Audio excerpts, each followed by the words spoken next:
वन्दामि नमसामि। ओम राम।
वीतराग महावीर प्रभु को नमन।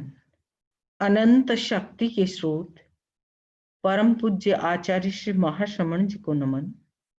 समुपस्थित जिज्ञासु श्रावक श्राविकाओं, तो आज का हमारा जो कर्म प्रकृति की चर्चा हम कर रहे थे, विपाक सूत्र की एनालिसिस के रूप में, उसको अच्छी तरह से समझने के लिए हम सोच रहे हैं कि कर्म प्रकृति समझ में आना बहुत अपेक्षित है।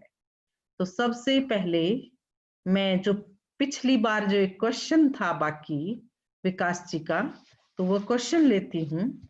उनका क्वेश्चन था कि कोई भी व्यक्ति जब वीतरागता को प्राप्त करता है तो वीतरागता की स्थिति में उनके जो 4 घाती कर्मों का क्षय होता है, और वो 4 घाती कर्मों का क्षय किस रूप में होता है, यानी चारों एक साथ खत्म हो जाते हैं, चारों सीक्वेंस से खत्म होते हैं, या कोई एक पहले 2 बाद में, 2 पहले 3 बाद में, ऐसा कुछ क्रम है क्या?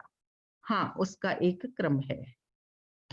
सबसे पहले मोह कर्म क्षय होता है, और मोहनीय कर्म के क्षय होने से उसके बाद जैसे ही मोह क्षय होता है, वीतरागता आ जाती है।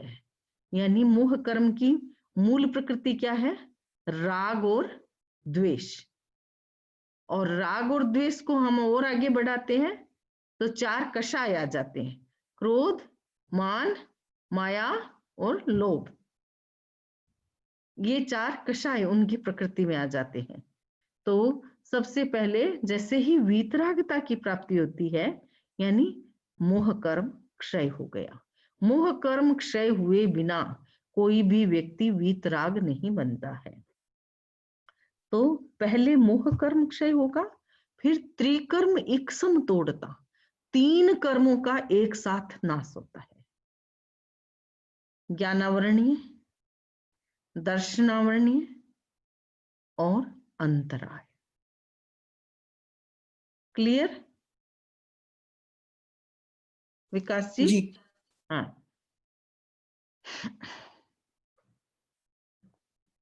अब हम चलते हैं आगे की ओर।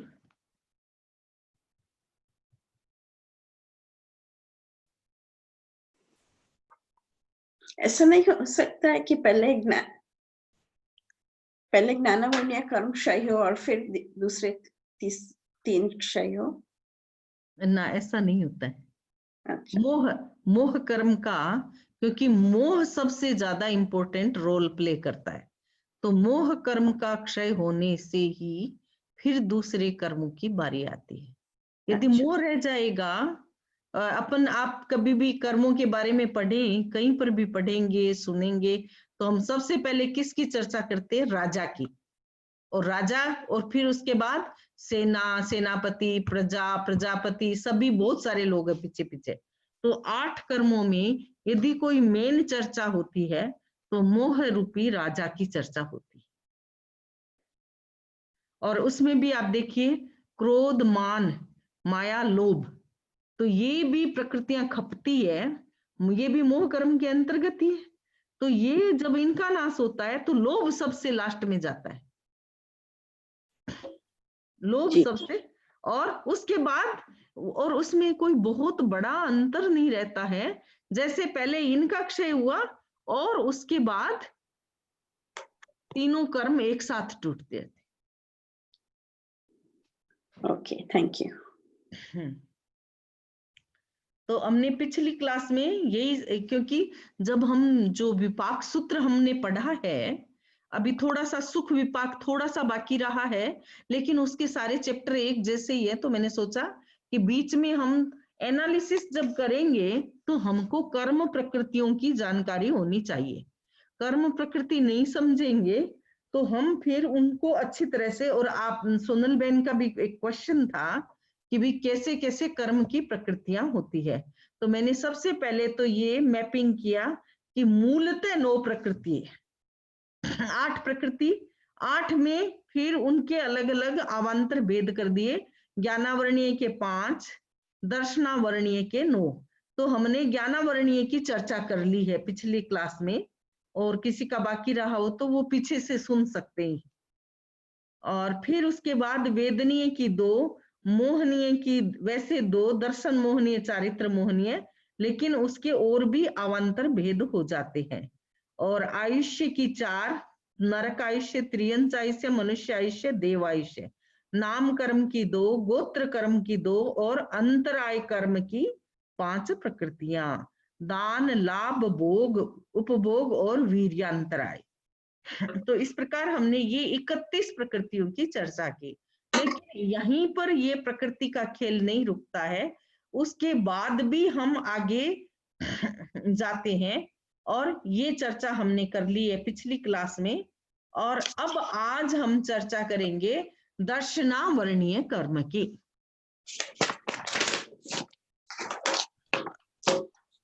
तो दर्शनावरणीय कर्म क्या करता है? जो आत्मा का परसेप्शन है, आत्मा का जो दर्शन है, आत्मा का जो स्वरूप है, उसको ही विकृत कर देता है। मोहनीय कर्म का की रोल है डिल्यूजन पैदा करना।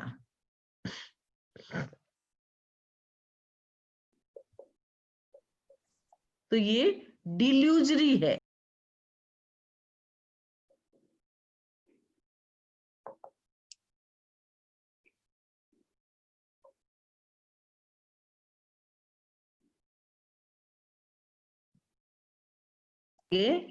यानी जो जैसा है वैसा नहीं। आपने कभी कच्छ के रण की नाम सुनी है? कच्छ का रण जी है? लोग देखने जाते हैं कच्छ के रण को, एकदम ऐसा वाइट वाइट दिखता है, जैसे कोई क्या लिखता है, दरिया है, पानी का दरिया। क्या वास्तव में पानी का दरिया है? इल्यूशन। वो इल्यूजन है, डिल्यूजन है। और बहुत बार हिरण है, उसमें पानी की खोज में दौड़ता जाता है, दौड़ता जाता है, दौड़ता जाता है, अंत में अपने प्राण खो देता है। तो वैसे ही मोह में व्यक्ति दौड़ता जाता है, दौड़ता जाता है, और जो जैसा नहीं है वो उसमें वैसा देखता है। बहुत बार हम संबंधों की दुनिया में देखते हैं, कई बार माँ बाप समझाते हैं, कई बार परिवार वाले समझाते हैं, सब समझाते हैं, लेकिन तब तक व्यक्ति की आंख नहीं खुलती, उसको वही दिखता है, और उसी की एकदम वैसी ही दृष्टि से वो व्यक्ति चलता जाता है। वैसे ही जीव है, उसको भी वैसा ही डिल्यूजन हो जाता है, और वह मिथ्या को सही मानने लग जाता है, और उसके बाद अटैचमेंट हो जाता है उसको, फॉल्स बिलीफ से, फॉल्स परसेप्शन से और फॉल्स नॉलेज से उसको अटैचमेंट हो जाता है, एकदम गहरा अटैचमेंट। और इससे क्या होता है कि जो डिल्यूजन है, जो डिल्यूजरी वर्ल्ड है, और वह क्या करता है, जीव को करेक्ट पाथ पर बढ़ने से रोकता है, उसको स्टॉप करता है। तो ये एक प्रकार से मोहनीय कर्म की स्थिति है। लेकिन मोहनीय कर्म यहीं पर नहीं रुकता, उसको हम और समझें तो मोहनीय कर्म को समझने के लिए हमको मोहनीय कर्म की प्रकृति को समझना पड़ेगा। अनंतानुबंधी क्रोध, अनंतानुबंधी मान, अनंतानुबंधी माया और अनंतानुबंधी लोभ, ये चार तो अनंतानुबंधी की प्रकृति है। फिर मिथ्यात्व मोहनीय, मोहनीय है, कर्म का तो उदय है, लेकिन उसके साथ उसकी मिथ्यात्व भी है, वह गया नहीं है।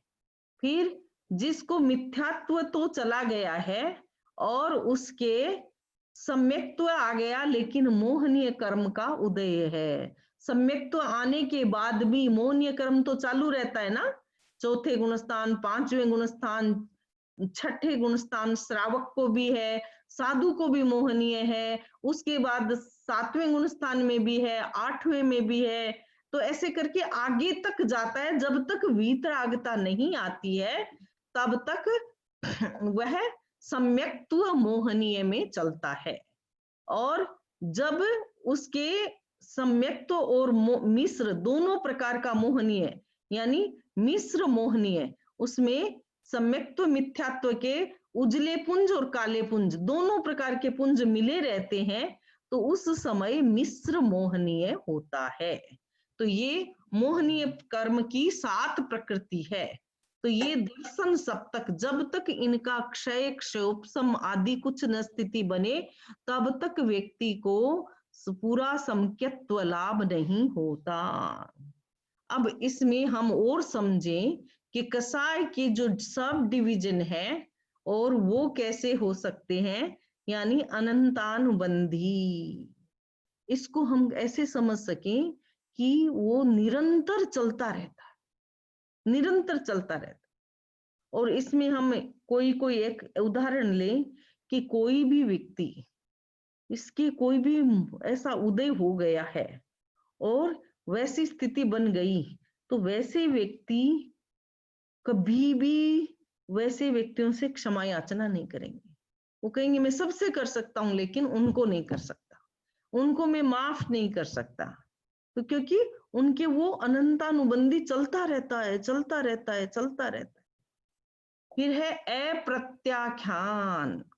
अप्रत्याख्यान क्या है कि अप्रत्याख्यान वाला जीव है, वो त्याग पचखंड नहीं कर सकता। प्रत्याख्यान जीव त्याग पचखान करता है, संज्वलन बहुत हल्का सा उसके रहता है। तो अब इसको हम उदाहरण के द्वारा समझें। उदाहरण के द्वारा समझने के लिए, जैसे अनंतानुबंधी है तो उसका जो अंदर का क्रोध का एक्साइटमेंट हो कि मान का, माया का, लोभ का, ये सारे जो वाइब्रेशन है ना, वो इतनी पक्के हैं कि कंटिन्यूस एंडलेस चलते रहते हैं और इंटेंस होते हैं। और ऐसी स्थिति में अनंतानुबंधी का जो पावरफुल जो एक्साइटमेंट है, पावरफुल जो वाइब्रेशन है, वो ऐसे रिटन ऑन द स्टोन।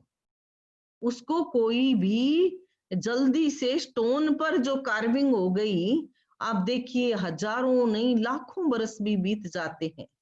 तो इसलिए राजे महाराजे और आजकल भी शिलाओं पर नाम लिखाए जाते कि भाई हम तो चले जाएंगे लेकिन हमारी 7 पीढ़ी भी देख सकेगी कि शिला पर हमारा नाम है, शिलालेख है, इंस्क्रिप्शन कराए जाते हैं।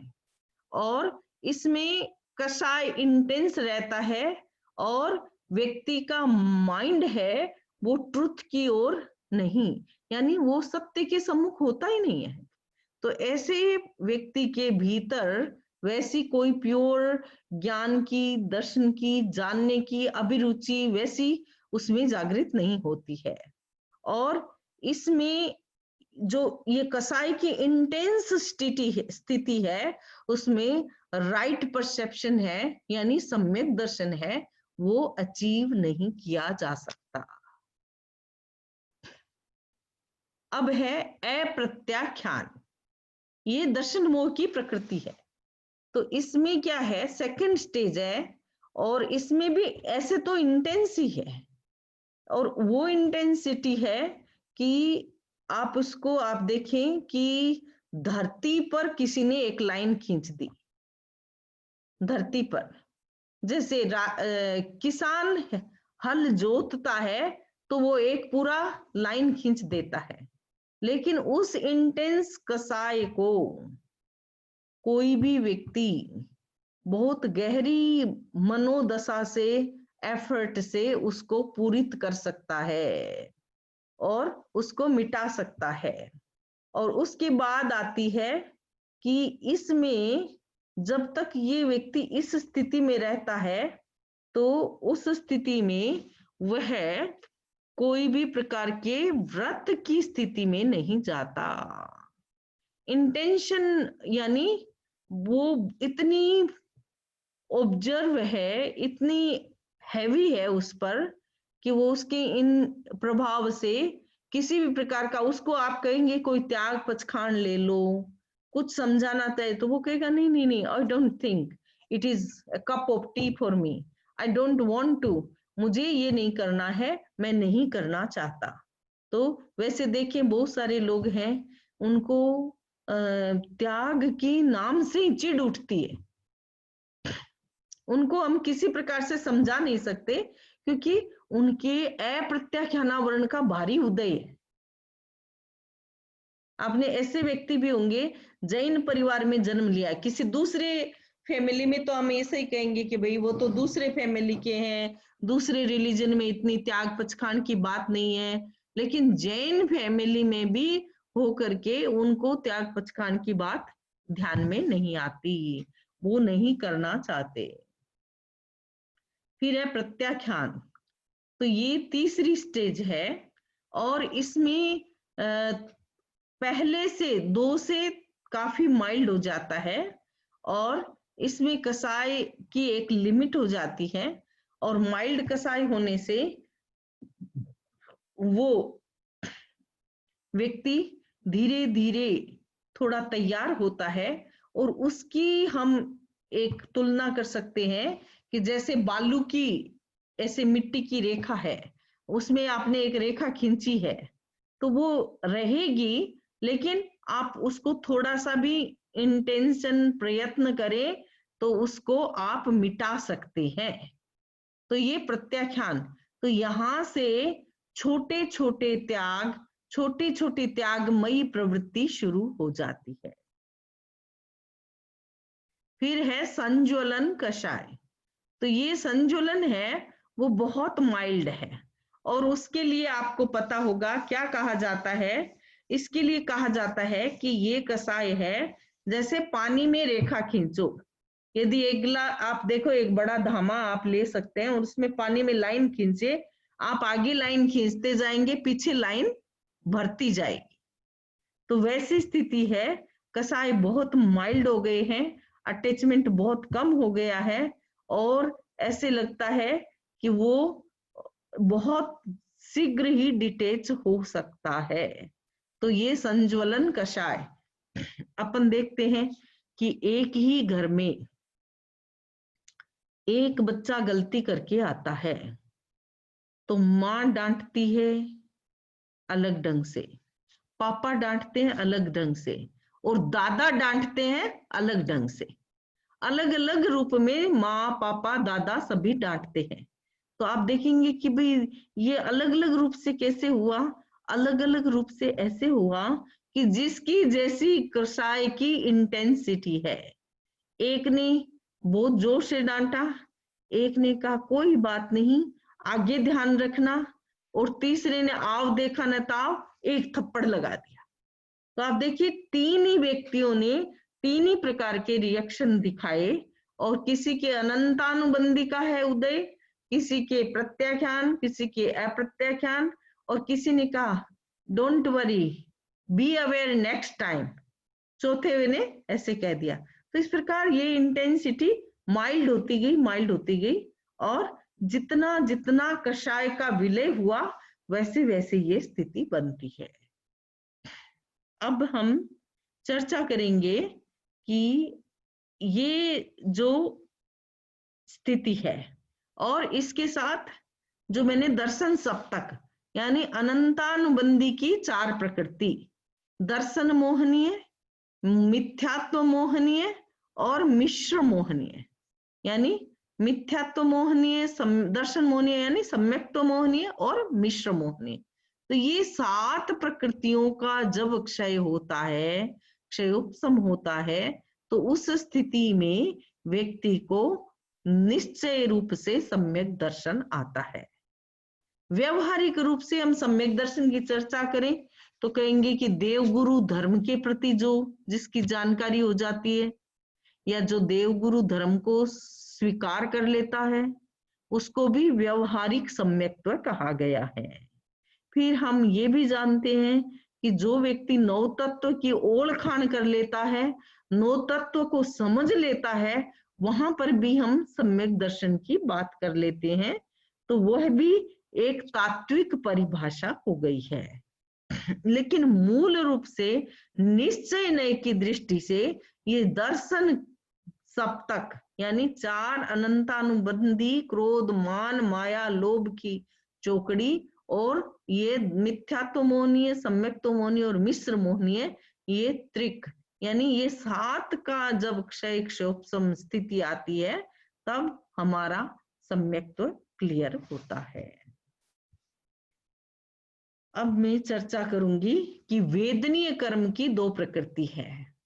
अब वेदनीय कर्म मूलतः तो वेदनीय कर्म एक है, लेकिन प्रकृति दो हो गई, साता वेदनीय और असाता वेदनीय।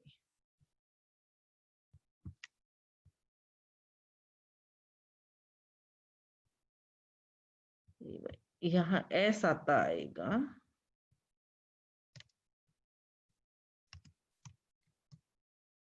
असाता वेदनीय। तो आप लोग साता वेदनीय और असाता वेदनीय से क्या समझते हैं, कोई बताएंगे? कब तक रहता है? Shata Vedaniya gives us favorable conditions, and Ashata Vedaniya brings us unfavorable conditions. तो ये साता वेदनीय असाता वेदनीय आपके अपने ऊपर ही निर्भर है कि दूसरा भी जुड़ा रहता है? दूसरा भी जुड़ा रहता है, अपने ऊपर ही रहता है, अपने ऊपर ही रहता है। ऐसे इन्होंने मैं दोनों के उत्तर सही मानती हूँ, चलो दोनों एक के उत्तर सही एक मान द्रव्य, करके। सॉरी, एक द्रव्य दूसरे द्रव्य का कुछ नहीं कर सकता। हाँ, ये जो सोनल बेन बता रही है वह निश्चयिक परिभाषा है, और निश्चय नहीं में वास्तव में ऐसा ही होता है। लेकिन अभी हम संसार में जी रहे हैं तो हम कहते हैं कि मेरे सास ने मेरे को बहुत दुख दिया था, मेरे टीचर ने मेरे को पीटा था, और मेरी गाड़ी खराब हो गई थी समनी जी, फिर कितनी तकलीफ आई। तो गाड़ी तो आदमी भी नहीं है, गाड़ी तो क्या हुई, अजीब हो गई है। तो अब आप देखिए, कभी हम कहते हैं भी गाड़ी खराब हो गई, कभी कहेंगे लाइट नहीं आई थी, कभी कहेंगे आज मेरा फोन नहीं चल रहा था इसलिए मोबाइल नहीं बजा तो मैं उठ नहीं पाई तो मेरा ऐसा हो गया है। तो अजीब को भी हम अपनी सहभागी बना लेते हैं। जीव तो है ही, तो जीव भी है, अजीव भी है। और मेरे परिवार वालों ने मुझको आने दिया, नहीं आने दिया, बहुत हेल्पफुल है, बहुत काइंड है मुझको, या फिर महाराज बिल्कुल नहीं, वो कहते तेरे को तो महाराज का ही पड़ा रहता है, सारे दिन तू समनी जी की क्लास खोल के बैठ जाती है। तो मैं क्या करती हूँ, मैं कब से पहले ही सारे काम, हर मेरे हस्बैंड को ये चाहिए तो चाय टेबल पर, नाश्ता टेबल पर, खाना टेबल पर, सब चीज रेडी करके और पहले से रख देती हूँ। है तो नहीं तो महाराज उनको पसंद नहीं है, वो कहेंगे कि सारे दिन आपको क्या पढ़ाई, क्या क्लास कर रही है, कोई एमबीए थोड़ी हो रहा है तुम्हारा। है तो ऐसी स्थिति में आप कहेंगे कि भाई उनको पसंद नहीं है, इसलिए कभी कभी तो मेरे को उनके साथ बैठकर चाय पीनी पड़ती है, और वो मेरे क्लास के टाइम ही चाय पीते हैं। तो फिर समझ जी मैं छोड़ नहीं सकती, 5-7 दिन में एक बार बैठ जाती हूँ, तो एक दिन मैं यूट्यूब पर सुनती हूँ। ऐसे ऐसे कितनी बातें आपके मन में आती हैं। लेकिन निश्चय नए से एक द्रव्य दूसरे द्रव्य का कुछ भी नहीं बिगाड़ सकता, और हमारा उपादान हमारा है। और जिस दिन से हम ये उपादान वाली बात समझ लेते हैं ना, उस दिन से हम निमित्त कारण क्या है, सेकेंडरी कोज है। निमित्त कारण है वो सेकेंडरी कोज है, और सेकेंडरी कोज को हमने प्राइमरी मान लिया है। तो सेकेंडरी कोज को हम सेकेंडरी समझे, उसको प्राइमरी नहीं माने, उसमें हम यही सोचें कि निश्चय ही मेरे कहीं अंतराय है, निश्चय ही मेरे कोई बाधा है, निश्चय ही मेरे द्वारा प्रमाद हुआ है, निश्चय ही मेरा वेदनीय कर्म है, निश्चय ही मेरा अंतराय कर्म है, जिसके कारण ऐसा हो रहा है। तो हम बहुत बार कह देते हैं कि भाई वो, मैं औरों की बात छोड़ दो, मैं कहती हूँ कि कल मैंने उसमें खटाई खाई थी, आज मेरा देखो मेरी स्वेलिंग हो गई, कल मैंने ये चीज खाई थी, इसका मेरे को ये इफेक्ट हुआ। तो मैंने क्या किया, पर द्रव्य पर डाल दिया। और या मुझको पता चला तो फिर मैंने क्यों खाया था, मैंने छोड़ देना था, या फिर मैं उसको कुछ सोच करके कुछ दूसरा प्रयोग कर सकती थी। तो हम उसको भी दोष ना दें, यानी मूल उपादान मेरा है, निमित्त कोई भी बन सकता है। और यदि हम निमित्त को मूल मानेंगे तो हम संसार में सबसे दुखी व्यक्ति हो जाएंगे। इसलिए जैन दर्शन क्या कहता है, आत्मकर्तृत्ववाद। यद्यपि संसार में व्यवहारिक दृष्टि को देख करके हमें चलना पड़ता है, व्यवहारिक दृष्टि से भी हमें कुछ बातें समझनी पड़ती है, लेकिन निश्चय में अपनी आत्मा में यदि हमने ये समझ लिया है ना कि जो कुछ घटित हो रहा है वो मेरे कर्मों के कारण हो रहा है, अच्छा भी मेरे कर्मों के कारण हो रहा है। हम अच्छा होता है तब तो याद नहीं करते हैं कुछ भी, तब तो हम सोचते भी नहीं, किसी को भी नहीं आता है। को चारों ओर से हमको अनुकूलता है, सब बातें ठीक हो रही है, घर में ठीक हो रही है, परिवार में ठीक हो रही है, बिजनेस में ठीक हो रही है, और राजनीति में ठीक हो रही है, बाहर कोई कोरोना कुछ है नहीं, तब तो हम कुछ भी नहीं सोचते।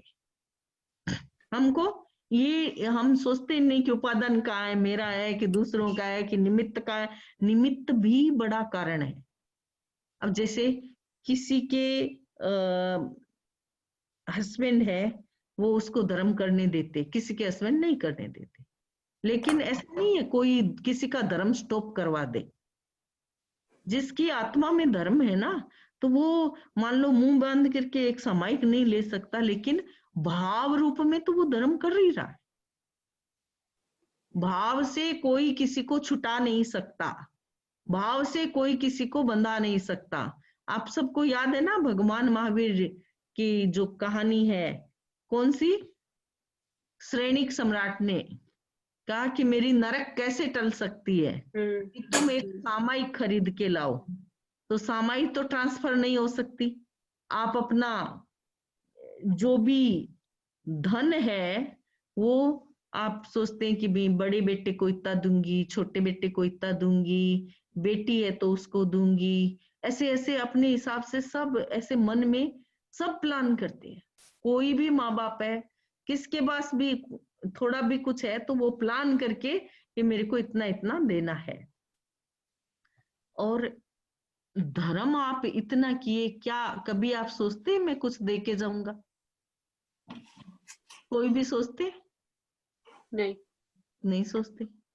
मैं आपको एक इतनी अच्छी बात बताऊं, अभी हमारे महासभा के अध्यक्ष है, तो उनके पिताजी अग्रवाल थे और वो मतलब हिंदू परंपरा में थे। तो उन्होंने ऐसे हिंदू धर्म के सब जो भी घर में परिवार में होता तो उनको बहुत सारे प्रश्न उठते थे।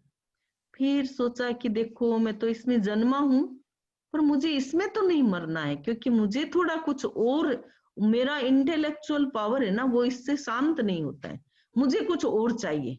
तो ऐसे घूमते घूमते बातें करते इधर उधर सब जगह वो बहुत तपास करते। फाइनली वो गुरुदेव तुलसी के पास आए और उन्होंने बहुत समझ के, जान करके, तत्व बोध करके, सीख करके और उन्होंने धर्म स्वीकार कर लिया। फिर उनके अब तो परिवार तो अग्रवाल ही है ना, तो 7 बेटे हैं, तो उनको 7 बेटे के वो सब अग्रवाल परिवार से आए। तो उन्होंने क्या रूल लगाया घर में कि नॉर्मली जो भी ऐसे अच्छे परिवार होते और सिटी में रहते तो संडे के दिन सब घूमने जाते, फिल्म देखने जाते, वो ये करते, शाम को बाहर खाना खाते, ऐसा ये एकदम ये बना हुआ सा है कि भी शाम को सब बाहर जाएंगे। लेकिन उन्होंने क्या किया, रूल कर दिया कि सुबह सब व्याख्यान में जाएंगे, फिर उसके बाद बाहर जाएंगे। तो जो अग्रवाल घर से बहुएं आई हुई थी उन्होंने सोचा कि अरे सुबह पहले 2 घंटे तो कलकत्ते की ट्रैफिक होती है, आधा घंटे जाने का, आधा पौन घंटा आने का, तो 1 घंटा तो उसमें लग जाता है। 1 घंटा बाहर जाओ तो सब तैयार होके जाओ महाराज के ठिकाने, तो ऐसा करके 3 घंटे तो इसी में चले जाते हैं। तो 1-2 ने ऐसा रास्ता निकाल लिया कि सुबह वो बोले बाबूजी मेरा तो आज सर दुखता है, मैं नहीं जा सकती। ठीक है भाई बेटा कोई बात नहीं। तो वो आराम से 1-2 घंटे सो गई, सोचा रिलैक्स हो जाऊंगी, और फिर दोपहर को जो घर में थोड़ा बहुत कुछ काम धंधा इधर उधर कराया, और दोपहर के बाद वो सब तैयार होने लगे, वो भी तैयार हो गई और तैयार होकर के जाने लगी। तो उन्होंने उस बहू को इधर बुलाया कि बहू इधर आ, कि क्या बात है बाबूजी, कि तेरा तो सर दुखता था ना? कि हाँ सर दुखता था।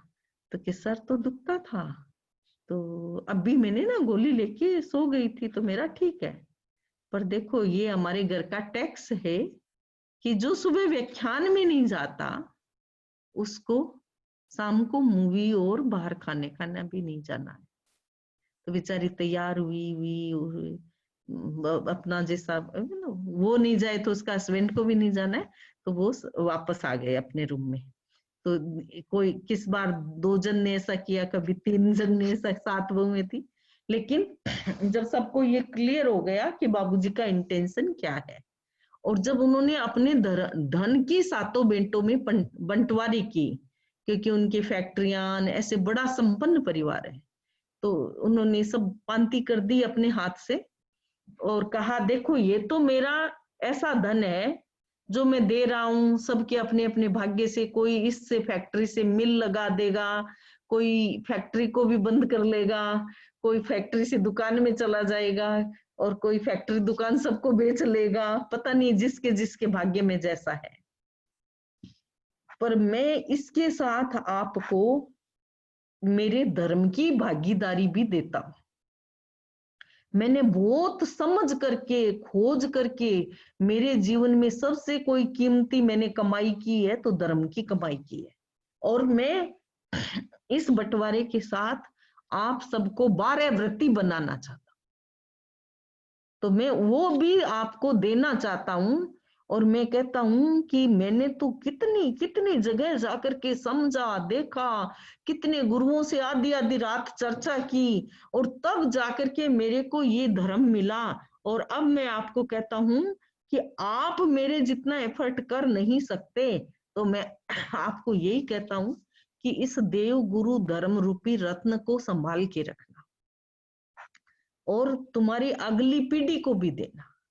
तो सचमुच ऐसे उनके परिवार में हम देख रहे हैं, तीसरी जनरेशन आ गई है, फिर भी धर्म है, अभी भी है। और अच्छा इस रूप में कि भी हमारे को हमारे दादा ने समझ के लिया था, हमको जन्म से नहीं मिला, दादा ने समझ के लिया था। तो इस प्रकार वो एक अच्छी समझ है। तो वैसे ही वेदनीय कर्म ये बहुत इंपॉर्टेंट है। यदि हम वेदनीय कर्म की प्रकृति को नहीं समझते हैं तो बहुत बार हमारे मन में, और वेदनीय कर्म हमारे बहुत प्रकार से जुड़ा हुआ है। देखो अभी आपके भूख लगी, भूख क्या है? असता वेदनीय, क्षुधा वेदनीय, असता वेदनीय, क्षुधा वेदनीय। क्षुधा वेदनीय। हाँ, और ऐसे ही बहुत बहुत सारे कर्म हैं जिसके ऐसे ये क्षुधा वेदनीय कम हो जाएगी तो वो व्यक्ति तपस्या कर सकता है, मास कमण कर लेते हैं, वर्षित तप कर लेते हैं, और बड़े बड़े तप मतलब पखवाड़े करते हैं। किसी के क्षुधा वेदनीय का क्षय क्षोपसम नहीं है। तपस्या भी क्षोपसम भाव से होती है, और तपस्या को भी मानसिक रूप से बढ़ाया जा सकता है। जैसे आपने नौकारसी की, हाँ नौकारसी तो मेरे से हो गई है, चलो प्रहर करके देख लेती हूँ। अरे प्रहर तो हो गई है, आज 2 प्रहर करती हूँ। 2 प्रहर तो कितनी 1 बजे तक आ जाएगी, उसके बाद तो दिन कितना बड़ा है, इतना बड़ा है, मैं तो वो कितने 10 घंटे और खा सकती हूँ। तो मेरे को रात को किसी को चौबियार नहीं हो तो वो लंबे समय तक खा लेता है, तो उसको कोई दिक्कत भी नहीं है। तो ऐसी स्थिति में अरे 2 प्रहर तो कर ही जा सकती है, बाद बाकी का पूरा दिन खुला है, उसमें तो कोई पचकान नहीं है ना, पहले 2 प्रहर के पचखाने। तो इस प्रकार सोच सोच के आदमी अनेक प्रकार के, और अभी जैसे 9 बजे दिन छिपता है, लेकिन आप कब तक खा लेते? आप जल्दी खा लेते हैं 7:30 8 तक भी, तो आप चरम पचखान कर सकते हैं। चरम पचखान का मतलब है 48 मिनट पहले आपने त्याग पचखान कर दिया। तो वेदनीय कर्म है वो मौसम जनित भी वेदनीय है, यानी बाहर जैसा एनवायरमेंट है उसमें किसी को तो उसमें साता होती है, किसी के ठंडा अच्छा लगता है, किसी को ठंडा अच्छा नहीं लगता, किसी को गर्म अच्छा लगता है, किसी को गर्म अच्छा नहीं लगता। तो ये मौसम जनित वेदनीय है। फिर परिपार्श्व यानी निमित्त जनित, निमित्त कितने हैं? निमित्त तो अनंत है, अनंत ही निमित्त है। किसी के आने से दुख, किसी के जाने से दुख, किसी के रहने से सुख, किसी के न रहने से सुख, ऐसे कितने कितने आप जितने भंग बनाओ उतनी ही वो वेदनीय कर्म के अंतर्गत। वेदनीय कर्म का पेट बहुत मोटा है। आप किसी चीज को खाने से सुख लेकिन पचाने से सुख नहीं, पचाने से सुख लेकिन उसको डिसेंट्री जाने में दुख हो गया। किसी ने बहुत मिर्ची खाई तो यहाँ तक तो मिर्च अच्छी लगी, पेट में जाके जलन कर रही है। किसी को पेट में जलन नहीं हुई, आंतें मजबूत है, लेकिन उसको कहाँ जलन हुई है? जब उसको विसर्जन कर रहा है तो उसमें जलन हो रही है। तो कितनी प्रकार के वेदनीय कर्म को समझने के लिए खोल खोल कर समझे तो हमें बहुत, जैसा क्षुधा, पिपासा, शीत, उष्ण, दंस, मशक, जो परिचय के कारण आते हैं ना, हाँ, उनमें बहुत सारे कारण हैं, वो वेदनीय में चले जाते हैं। हम्म, हाँ, तो वो वेदनीय कर्म है। और असाता वेदनीय यानी जो वेदनीय कर्म, तो आप बताइए क्या तीर्थंकर को वेदनीय कर्म का उदय होता है? नहीं होता। सोच के बताओ भाई।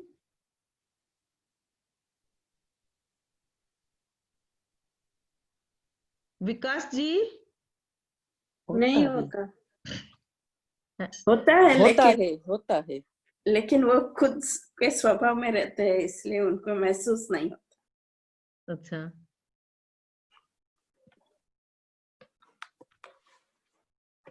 ये तीर्थंकर को कैसे हो सकता है शम्मी जी?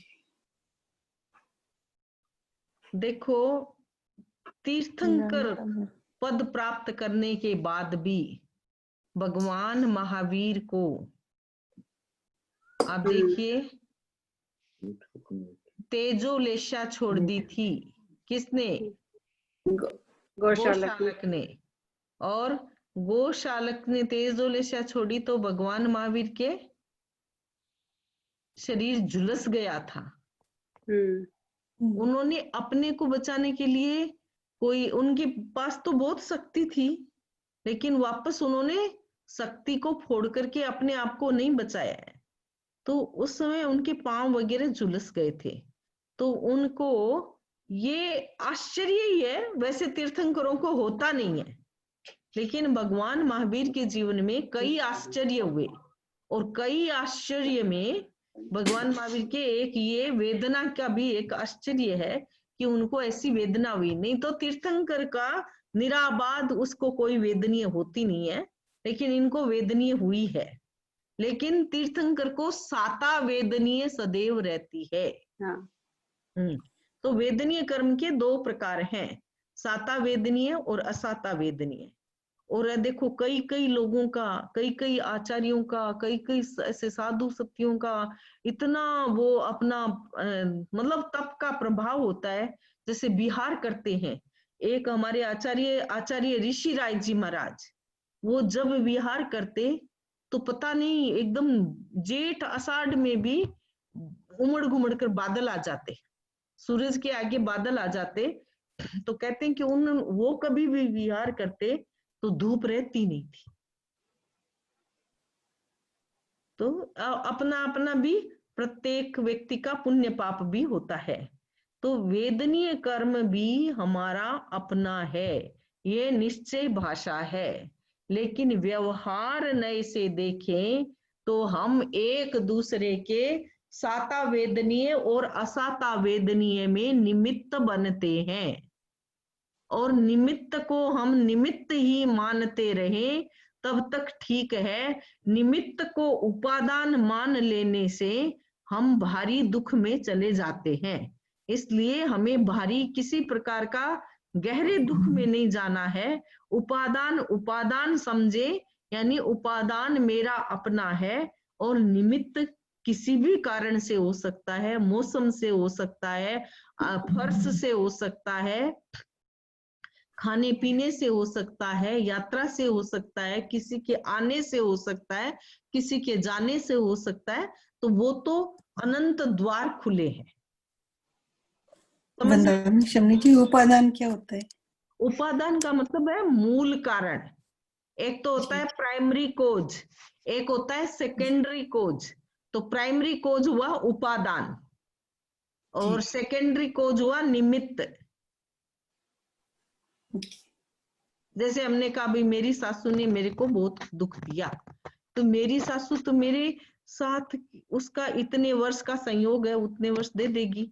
वो सदा मेरी आत्मा की तरह मेरे साथ नहीं रहने वाली है। सासू बहू जेठ दिरानी के जितने रिलेशन के लोग हम इकट्ठे हुए हैं, वो तो एक ड्यूरेशन है। अभी पर हम वो इनडायरेक्टली रहते हैं ना शम्मी जी, जो दुख उन्होंने दिया वो तो आत्मा के साथ रहते हैं ना हमेशा। नहीं, तो वो हमारे ही कर्म बंधे हुए थे, इसलिए वो ऐसे साथ हुआ है उनका। जी। तो मूल कौन हुआ? हम अपने कर्मों के कारण ही दुख पा रहे हैं, वो तो निमित्त है, उनको भी उसमें काटने के लिए आना पड़ा है। तो आज हम इतना ही करेंगे और फिर आगे मैं अगले कर्म की प्रकृति लेती जाऊंगी। ओम अरहम जम्वा इदम वच्चामेलियम हीणक्षरम अच्चक्षरम पैहीणम विनयहीणम घोषीणम जोगीणम सुट्ठु दिनम दुट्ठु परिचयम अकाले कौ सज्जाओ काले न कौ सज्जाओ ए सज्जाइए सज्जाएम सज्जाए न सज्जाएम तस्समिच्छामि। चत्तारि मंगलम अरंता मंगलम सिद्धा मंगलम साहु मंगलम केवली पन्नत्तो धम्मो मंगलम। चत्तारि लोगुत्तमा अरहंता लोगुत्तमा सिद्धा लोगुत्तमा साहु लोगुत्तमा केवली पन्नत्तो धम्मो लोगुत्तमो। चत्तारि शरणं पवज्जामि अरन्ते शरणं पवज्जामि सिद्धे शरणं पवज्जामि साहु शरणं पवज्जामि केवली पन्नत्तं धम्मं शरणं पवज्जामि। ये चार शरणा सगा और सगो न कोई, जे भव्य प्राणी आदरे अक्षय अमर पद होय। विघ्न हरण मंगल करण स्वाम भिक्षुनो नाम गुण ओळख स्मरण किया सरे अचिंत्या काम। अंगूठे अमृत बसे लब्धि तना भंडार श्री गुरु गौतम समरिये मन वांछित फल दातार। सिद्ध साधु प्रणमी करी ऋषभादिक 24 स्तवना करूं प्रमोद धरी। जय जस कर जगदीश जय जस कर जगदीश जय जस कर जगदीश। ओम वंदामि नमस्कामि वंदामि कृतज्ञोऽस्मि नमस्कारं। सब आपके कृतज्ञस्मि। कृतज्ञस्मि हम सब आपका आभारी है। वंदामि ओम कृष्णोऽस्मि। अरहम ओम अरहं। ओम अरहम। ओम अरहं।